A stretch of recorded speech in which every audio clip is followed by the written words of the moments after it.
second transmission of Old Timey News, the only Victrola cast for news. Real news, really late. Man falls in a vat of scalding water. James Downey, an employee of Joseph Stidle's abattoir, while scalding a hog, fell into the scalding vat and was in danger of being scalded to death and made into a sausage before he was missed. But Dr. Look, the government meat inspector, witnessed the accident and fished him out. Downey's feet, hand, and legs were painfully scalded, but it's believed that he will recover in a few days. It was a narrow escape from a horrible death.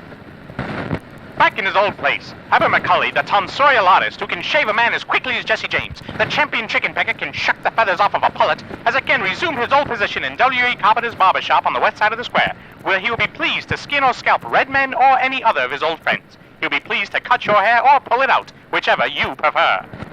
Watson fails to ditch his weapon.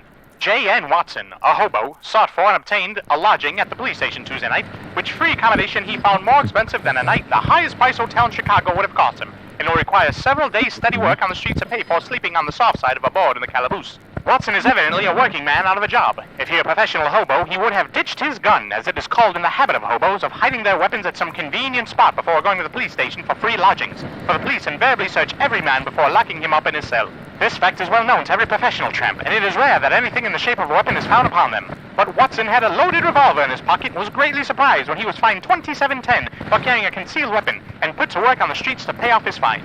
He'll be wise the next time. He will ditch his gun hereafter and save both the gun, which is always confiscated, and the fine. Frank Diddle, horse thief.